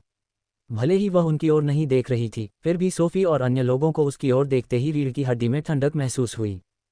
फिलहाल उसके चेहरे पर बहुत ठंडक थी और उसके शरीर से निकलने वाली ठंडी शक्तिशाली आभा लोगों को सिहरन पैदा कर रही थी। यहाँ तक कि ए रैंक के शिकारी भी उसे देखकर अपने शरीर में सिहरन महसूस करते थे। पिछली बार जब वह कालोस के खिलाफ लड़ी थी तो उसका शरीर पूरी तरह से जागृत नहीं था, लेकिन अब ये पूरी तरह से जागृत था और उसकी रैंक भी जोड़ पर पहुंच गई थी, इसलिए आइस रीपर रूप का प्रभाव और भी शक्तिशाली था। हालांकि मेरा शरीर पूरी तरह से जागृत है, लेकिन मैं अपनी आत्मा को नुकसान पहुंचाए बिना इस अवस्था में 5 मिनट से अधिक नहीं टिक पाऊंगी, वैलेरी ने मन ही मन सोचा और उसकी आंखों में एक ठंडी रोशनी चमक उठी। उसका मन तेजी से खत्म हो रहा था और वह एक और शिकारी की उपस्थिति महसूस कर सकती थी जो दूर से सब कुछ देख रहा था। अपने आइस रीपर रूप में वैलेरी को ए रैंक के शिकारियों का सामना करने का पर्याप्त आत्मविश्वास था, लेकिन दूर से सब कुछ देख रहा व्यक्ति उसे बुरा महसूस करा रहा था। आशा करते हैं कि मेरा मना खत्म होने से पहले वह यहाँ आ जाए, वैलेरी ने अंदर से आह भरी, लेकिन बाहर उसका भाव ठंडा रहा। उसने एक कदम आगे बढ़ाया, उसके पैरों के नीचे की जमीन जम गई और उसने अपने कौशल आइस वॉक का इस्तेमाल किया। वूश! वह तुरंत मेसन, ऑड्रे और जेमिसन के सामने आ गई, जो अभी जो हुआ उसे देखकर अभी भी स्तब्ध थे। आप सभी उन बेकार लोगों का ख्याल रखें, वैलेरी ने सोफी और अन्य लोगों से कहा जब वह 3 रैंक के शिकारियों के सामने आए और उसने जेमिसन के सिर पर अपना भाला मारा। उसकी वर्तमान चपलता इतनी तेज थी कि मेसन और अन्य लोगों ने उसके सामने आने से पहले सिर्फ एक सफ़ेद धब्बा देखा। लानत है! जेमिसन का चेहरा बदल गया जब उसने वैलेरी के भाले को अपने सिर की ओर आते देखा। उसने अपने हाथों में विशाल हथौड़ा उठाया और मुश्किल से भाले को रोका। वूश! जैसे ही वैलेरी के भाले ने हथौड़े को छुआ, उसमें से एक ठंडी आभा फूट पड़ी जिससे जेमिसन के हाथ सुन्न हो गए। ठंड के कारण वह पीछे की ओर लड़खड़ा गया और हथौड़े पर उसकी पकड़ ढीली पड़ गई। वैलेरी एक बार फिर उस पर हमला करने के लिए तैयार था, लेकिन जेमिसन के बगल में खड़े मेसन और ऑड्रे ने आखिरकार अपना कदम आगे बढ़ाया। ऑड्रे ने उस पर हमला करने के लिए अपने हाथ में एक लाल चाबुक का इस्तेमाल किया। इस बीच मेसन ने अपने तेज चाकू से उस पर वार किया। बर्फ की दीवार, वैलेरी ने धीमी आवाज में कहा और हमलों के सामने एक बर्फ की दीवार दिखाई दी। आश्चर्य की बात यह थी कि सामान्य हल्के नीले या सफ़ेद के बजाय बर्फ का रंग भी उसके बालों की तरह चांदी जैसा सफ़ेद था। क्लीवर और चाबुक ने बर्फ की दीवार पर प्रहार किया। बर्फ की दीवार कांप उठी और उस पर कुछ दरारें दिखाई दी, लेकिन इसने उनके हमलों को सफलतापूर्वक रोक दिया। सोफी, एमी, मार्क और अन्य लोग डार्क गिल्ड के अन्य लोगों के खिलाफ भी लड़ रहे थे। ग्लेशियल नोवा ऑर्ब का प्रभाव पहले ही समाप्त हो चुका था और रयान कुछ मामूली चोटों के साथ इससे बचने में सक्षम था, लेकिन वर्तमान में वह सोफी, मार्क, जेम्स और सेलेब से घिरा हुआ था। क्लियर स्काई अकादमी के सभी 4 सदस्य उसके खिलाफ लड़ रहे थे। इस बीच एमी, ग्लोरिया और अन्य लोग रयान का पीछा करने वाले शिकारियों की देखभाल कर रहे थे। ग्लेशियल नोवा ऑर्ब की वजह से रयान का पीछा करने वाले 6 शिकारी बर्फ की मूर्तियों में बदल गए। 6 में से 4 शिकारी जो जमे हुए थे ठंडी ऊर्जा के कारण तुरंत मर गए, जबकि 2 अभी भी जीवित थे, लेकिन वे बर्फ से मुक्त नहीं हो सके। बर्फ। कोरा और लिया जो भी रैंक के शिकारी थे दोनों जमे हुए शिकारियों की ओर गए और उन्हें मार डाला, जबकि वे अभी भी बर्फ में जमे हुए थे। उन्हें मारने के बाद वे यान और अन्य लोगों के साथ डार्क गिल्ड के बचे हुए लोगों के खिलाफ लड़ने के लिए शामिल हो गए। वैलेरी के अचानक पलटवार के कारण डार्क गिल्ड के सभी लोग घबरा गए। लड़ाई को देखकर वे सभी बता सकते थे कि वैलेरी को लड़ाई में फायदा था, भले ही वह 1 के खिलाफ 3 से लड़ रही थी। धमाका। मार्क के मुंह से एक छोटी सी दर्दनाक घुरघुराहट निकली क्योंकि उसने रयान के हमले को रोक दिया जो कैलेब को मारने की कोशिश कर रहा था। लानत है, रयान के भाव गंभीर थे क्योंकि वह चारों ओर देख रहा था। तुम कहाँ देख रहे हो बेटा? जेम्स ने रयान की ओर एक तेज पृथ्वी की गोली चलाई और उसे डार्क गिल्ड के अन्य सदस्यों की मदद करने की अनुमति नहीं दी। रयान ने अपने दांत पीस लिए और आने वाली गोली को मुक्का मारा, जिससे वह धूल के कणों में बिखर गई। स्विश। अचानक रयान की पीठ के पीछे एक तेज रोशनी चमकी और सोफी वहां प्रकट हुई और उसने अपना खंजर उसकी गर्दन पर घोंप दिया। रयान जल्दी से कूद गया और एक मिट्टी की दीवार बना दी, जिससे सोफी का हमला मुश्किल से रुका। तुम कमीने! सोफी और अन्य लोगों के लगातार हमलों के कारण रयान का चेहरा गुस्से से लाल हो गया। भले ही उनकी रैंक उससे कम थी, लेकिन वे अपनी बेहतरीन टीमवर्क के कारण उसका सामना करने में सक्षम थे। जब रयान सोच रहा था कि उसे क्या करना चाहिए, तभी आसपास से एक तेज चीख निकली जिसने सभी का ध्यान अपनी ओर खींचा। वैलेरी के पीछे अचानक जो व्यक्ति दिखाई दिया वह रैंक का शिकारी था। चूंकि वह उसे प्राप्त आदेशों के कारण मार नहीं सकता था, इसलिए उसने उसे स्थिर करने के लिए उसके हाथ पर वार किया। Ice reaper form. लेकिन वैलेरी की ठंडी आवाज़ सुनकर उसका शरीर कांप उठा। उसके आसपास का तापमान भयावह गति से कम होने लगा और उसका शरीर अकड़ गया। वैलेरी का रूप उस क्षण तुरंत बदल गया जब उसने अपनी आइस रीपर फिजिक की शक्ति का उपयोग किया। उसकी त्वचा एक पिशाच की तरह पीली सफ़ेद हो गई और उसकी आंखों का हरा रंग चांदी में बदल गया। उसके हल्के नीले बालों का रंग भी बदल गया और वे चांदी सफ़ेद हो गए। उसके शरीर से एक ठंडी हल्की नीली आभा फूट पड़ी और उस पर वार करने वाले व्यक्ति के हाथ तुरंत जम गए। वैलेरी के हाथ में हल्का नीला भाला चमक उठा और उसने पीछे की ओर वार करते हुए अपने शरीर को 180 डिग्री के कोण पर घुमाया। उस पर हमला करने वाले व्यक्ति को अपनी गर्दन पर बस एक ठंडी सनसनी महसूस हुई और फिर उसका सिर आसमान में उड़ गया। हैरानी की बात यह है कि उस व्यक्ति का सिर धड़ से अलग होने के बावजूद खून की एक बूंद भी नहीं गिरी, क्योंकि जैसे ही उसका सिर काटा गया, वैलेरी के हाथ में मौजूद हल्के नीले रंग के भाले ने एक ठंडी आभा छोड़ी जिसने उसके शरीर के बाकी हिस्सों को तुरंत जमा दिया। हैरानी की बात यह है कि उस व्यक्ति का सिर धड़ से अलग होने के बाद भी खून की एक बूंद भी नहीं गिरी, क्योंकि जैसे ही उसका सिर काटा गया, वैलेरी के हाथ में मौजूद हल्के नीले रंग के भाले ने एक ठंडी आभा छोड़ी जिसने उसके खून सहित उसके पूरे शरीर को तुरंत जमा दिया। वैलेरी से पहले आगे बढ़ने वाली सोफी और अन्य लोगों ने बस एक ठंडी आभा को महसूस किया जो चारों ओर फैल गई और देखा कि ऑड्रे, मेसन और जेमिसन के चेहरे पर कैसे भाव जमे हुए थे। उन तीनों ने रयान और अन्य लोगों की मदद करना भी बंद कर दिया और बस एक ही जगह पर खड़े होकर अचंभित हो गए। जब सोफी और अन्य लोगों ने उनकी निगाहों का अनुसरण किया और पीछे देखा तो उनकी आंखें वैलेरी की बर्फीली चांदी के रंग की आंखों से मिलीं, जो अंधेरे गिल्ड के लोगों को ठंडे भाव से देख रही थी। भले ही वह उनकी ओर नहीं देख रही थी, फिर भी सोफी और अन्य लोगों को उसकी ओर देखते ही रीढ़ की हड्डी में ठंडक महसूस हुई। फिलहाल उसके चेहरे पर बहुत ठंडक थी और उसके शरीर से निकलने वाली ठंडी शक्तिशाली आभा लोगों को सिहरन पैदा कर रही थी। यहाँ तक कि ए रैंक के शिकारी भी उसे देखकर अपने शरीर में सिहरन महसूस करते थे। पिछली बार जब वह कालोस के खिलाफ लड़ी थी तो उसका शरीर पूरी तरह से जागृत नहीं था, लेकिन अब ये पूरी तरह से जागृत था और उसकी रैंक भी जोड़ पर पहुंच गई थी, इसलिए आइस रीपर रूप का प्रभाव और भी शक्तिशाली था। हालांकि मेरा शरीर पूरी तरह से जागृत है, लेकिन मैं अपनी आत्मा को नुकसान पहुंचाए बिना इस अवस्था में 5 मिनट से अधिक नहीं टिक पाऊंगी, वैलेरी ने मन ही मन सोचा और उसकी आंखों में एक ठंडी रोशनी चमक उठी। उसका मन तेजी से खत्म हो रहा था और वह एक और शिकारी की उपस्थिति महसूस कर सकती थी जो दूर से सब कुछ देख रहा था। अपने आइस रीपर रूप में वैलेरी को ए रैंक के शिकारियों का सामना करने का पर्याप्त आत्मविश्वास था, लेकिन दूर से सब कुछ देख रहा व्यक्ति उसे बुरा महसूस करा रहा था। आशा करते हैं कि मेरा मैना खत्म होने से पहले वह यहाँ आ जाए, वैलेरी ने अंदर से आह भरी, लेकिन बाहर उसका भाव ठंडा रहा। उसने एक कदम आगे बढ़ाया, उसके पैरों के नीचे की जमीन जम गई और उसने अपने कौशल आइस वॉक का इस्तेमाल किया। वूश! वह तुरंत मेसन, ऑड्रे और जेमिसन के सामने आ गई, जो अभी जो हुआ उसे देखकर अभी भी स्तब्ध थे। आप सभी उन बेकार लोगों का ख्याल रखें, वैलेरी ने सोफी और अन्य लोगों से कहा जब वह 3 रैंक के शिकारियों के सामने आए और उसने जेमिसन के सिर पर अपना भाला मारा। उसकी वर्तमान चपलता इतनी तेज थी कि मेसन और अन्य लोगों ने उसके सामने आने से पहले सिर्फ एक सफ़ेद धब्बा देखा। लानत है! जेमिसन का चेहरा बदल गया जब उसने वैलेरी के भाले को अपने सिर की ओर आते देखा। उसने अपने हाथों में विशाल हथौड़ा उठाया और मुश्किल से भाले को रोका। वूश! जैसे ही वैलेरी के भाले ने हथौड़े को छुआ, उसमें से एक ठंडी आभा फूट पड़ी जिससे जेमिसन के हाथ सुन्न हो गए। ठंड के कारण वह पीछे की ओर लड़खड़ा गया और हथौड़े पर उसकी पकड़ ढीली पड़ गई। वैलेरी एक बार फिर उस पर हमला करने के लिए तैयार थी, लेकिन जेमिसन के बगल में खड़े मेसन और ऑड्रे ने आखिरकार अपना कदम आगे बढ़ाया। ऑड्रे ने अपने हाथ में एक लाल चाबुक लेकर उस पर हमला किया। इस बीच मेसन ने अपने तीखे चाकू से उस पर वार किया। बर्फ की दीवार, वैलेरी ने धीमी आवाज में कहा और हमलों के सामने एक बर्फ की दीवार दिखाई दी। आश्चर्य की बात यह थी कि सामान्य हल्के नीले या सफ़ेद के बजाय बर्फ का रंग भी उसके बालों की तरह चांदी जैसा सफ़ेद था। क्लीवर और चाबुक ने बर्फ की दीवार पर वार किया। बर्फ की दीवार कांप उठी और उस पर कुछ दरारें दिखाई दी, लेकिन इसने उनके हमलों को सफलतापूर्वक रोक दिया।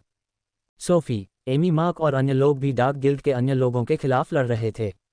ग्लेशियल नोवा ऑर्ब का प्रभाव पहले ही समाप्त हो चुका था और रयान कुछ मामूली चोटों के साथ इससे बचने में सक्षम था, लेकिन वर्तमान में वह सोफी, मार्क, जेम्स और सेलेब से घिरा हुआ था। क्लियर स्काई अकादमी के सभी 4 सदस्य उसके खिलाफ लड़ रहे थे। इस बीच एमी, ग्लोरिया और अन्य लोग रयान का पीछा करने वाले शिकारियों की देखभाल कर रहे थे। ग्लेशियल नोवा ऑर्ब की वजह से रयान का पीछा करने वाले 6 शिकारी बर्फ की मूर्तियों में बदल गए। 6 में से 4 शिकारी जो जमे हुए थे ठंडी ऊर्जा के कारण तुरंत मर गए, जबकि 2 अभी भी जीवित थे लेकिन वे बर्फ से मुक्त नहीं हो सके। कोरा और लिया जो भी रैंक के शिकारी थे, 2 जमे हुए शिकारियों की ओर गए और उन्हें मार डाला, जबकि वे अभी भी बर्फ में जमे हुए थे। उन्हें मारने के बाद वे यान और अन्य लोगों के साथ डार्क गिल्ड के बचे हुए लोगों के खिलाफ लड़ने के लिए शामिल हो गए। वैलेरी के अचानक पलटवार के कारण डार्क गिल्ड के सभी लोग घबरा गए। लड़ाई को देखकर वे सभी बता सकते थे कि वैलेरी को लड़ाई में फायदा था, भले ही वह 1 के खिलाफ 3 से लड़ रही थी। धमाका! आह! मार्क के मुंह से एक छोटी सी दर्दनाक घुरघुराहट निकली क्योंकि उसने रयान के हमले को रोक दिया जो कैलेब को मारने की कोशिश कर रहा था। लानत है! रयान के भाव गंभीर थे क्योंकि वह चारों ओर देख रहा था। तुम कहाँ देख रहे हो बेटा? जेम्स ने रयान की ओर एक तेज धरती की गोली चलाई और उसे डार्क गिल्ड के अन्य सदस्यों की मदद करने की अनुमति नहीं दी। रयान ने अपने दांत पीस लिए और आने वाली गोली को मुक्का मारा, जिससे वह धूल के कणों में बिखर गई। स्विश! अचानक रयान की पीठ के पीछे एक तेज रोशनी चमकी और सोफी वहां दिखाई दी और अपनी खंजर उसकी गर्दन पर मार दी। रयान जल्दी से कूद गया और एक मिट्टी की दीवार बना दी जिससे सोफी का हमला मुश्किल से रुका। तुम कमीने! सोफी और अन्य लोगों के लगातार हमलों के कारण रयान का चेहरा गुस्से से लाल हो गया। भले ही उनकी रैंक उससे कम थी, लेकिन वे अपनी बेहतरीन टीमवर्क के कारण उसका सामना करने में सक्षम थे। आह! जब रयान सोच रहा था कि उसे क्या करना चाहिए, तभी एक तीखी चीख चारों ओर से गूंजी जिसने सभी का ध्यान अपनी ओर खींचा। एक तीखी चीख ने सोफी और लड़ रहे अन्य सभी लोगों का ध्यान खींचा।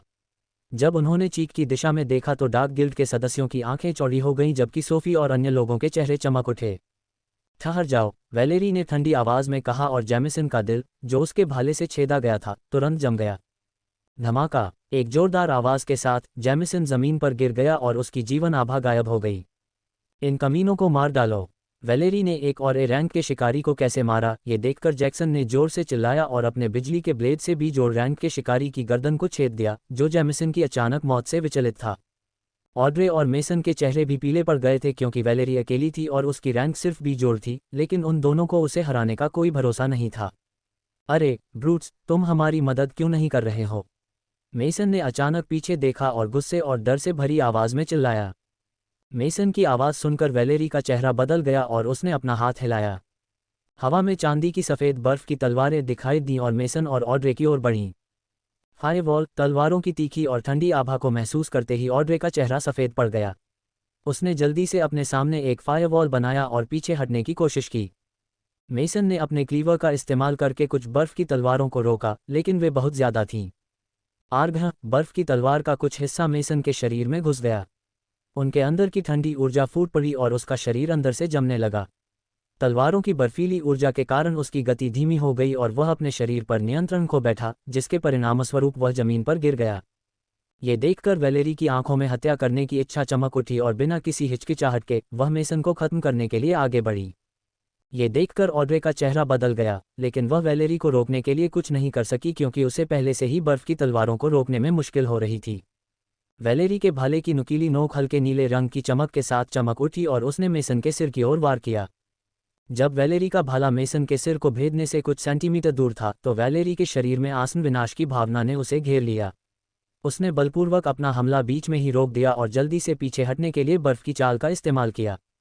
जैसे ही वह पीछे हटी, ठीक उसी जगह पर आसमान से कुछ गिरा जहां वह कुछ पल पहले खड़ी थी, जिससे धूल का एक छोटा सा बादल उठ गया। आह! मेसन शॉकवेव से उड़ गया और बर्फ की तलवारों की वजह से उसे जो चोटें लगी थीं, वे और गहरी हो गईं। वैलेरी ने अपने चेहरे पर गंभीर भाव के साथ छोटे धूल के बादल को देखा और भले पर उसकी पकड़ मजबूत हो गई। एमी और अन्य लोगों ने भी अपने चेहरे पर गंभीर भाव के साथ छोटे धूल के बादल को देखा। डार्क गिल्ड के अधिकांश लोग पहले ही उनके द्वारा मारे जा चुके थे और केवल 2 बीजोड़ रैंक के शिकारी और रेयान बचे थे। बुरा नहीं, तुम वास्तव में उस कमीने की बेटी हो। अचानक वैलेरी ने एक भारी आवाज़ सुनी और धूल का बादल उड़ गया और एक लंबे मांसल दिखने वाले आदमी की आकृति सामने आई।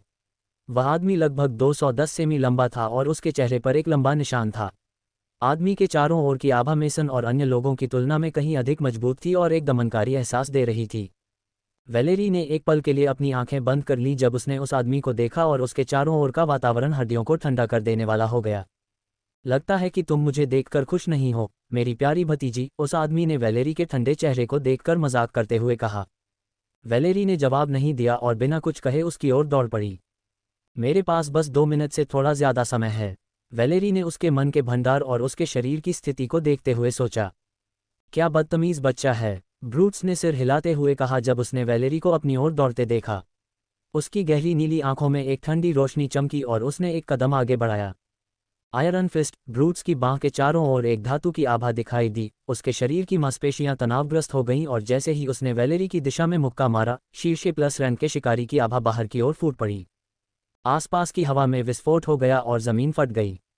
वैलेरी की दिशा में एक शक्तिशाली मुट्ठी ने वार किया और उसके रास्ते में आने वाली हर चीज को नष्ट कर दिया। वैलेरी को जब मुट्ठी की ताकत आती दिखी तो उसे बहुत डर लगा, लेकिन वह रुकी नहीं और ब्रूट्स की ओर बढ़ती रही।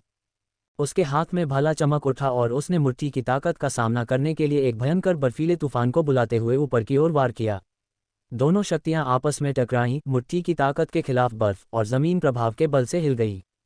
क्षेत्र के 100 मीटर के भीतर की जमीन उखड़ गई और आसपास के इलाकों में फैली शक्तिशाली शॉकवेव से कई पेड़ उड़ गए। धूल और मलबा हर जगह उड़ गया जिससे सभी की दृष्टि बाधित हो गई। वूश! अचानक ब्रूट्स पर चांदी के सफ़ेद बर्फ के टुकड़े बरसने लगे। आते हुए बर्फ के टुकड़ों को देखकर ब्रूट्स ने बस हंसी उड़ाई और उन्हें चकमा देने की कोशिश भी नहीं की। उसके चारों ओर एक धातु की चमक दिखाई दी और वह बिना कुछ किए उसी जगह पर खड़ा रहा। Clang clang clang! खट खट! धातु के धातु से टकराने की आवाज़ गूंजी और ब्रूट्स के शरीर से टकराने के बाद सभी हिमखंड टूटकर बिखर गए। अगर तुम्हारे पास बस इतना ही है तो तुमने मुझे बहुत निराश किया है। इतना कमज़ोर हमला मेरे शरीर पर एक खरोंच भी नहीं छोड़ेगा, ब्रूट्स ने निराश स्वर में कहा, उन हिमखंडों को पूरी तरह से अनदेखा करते हुए जो किसी भी ए रैंक के शिकारी को मारने के लिए पर्याप्त शक्तिशाली थे। चिंता मत करो, मुझे पता है कि तुम्हारी सूअर की खाल इतनी मोटी है कि इस तरह के हमले से कोई नुकसान नहीं होगा। अचानक क्षेत्र में एक ठंडी आवाज़ गूंजी और ब्रूट्स के हाव भाव बदल गए। वूश! धूल के बादल से बाहर आकर वैलेरी हवा में उछली। उसके हाथ में भाला हल्की नीली रोशनी से चमक रहा था और उसकी नोक पर एक चांदी सफ़ेद गोला घूम रहा था। इसलिए मैंने ये हमला खास तौर पर तुम्हारे लिए तैयार किया था। वैलेरी ने अपने शरीर को घुमाया और अपनी पूरी ताकत का इस्तेमाल करते हुए ब्रूट्स की ओर अपना भाला फेंका। जमी हुई दुनिया!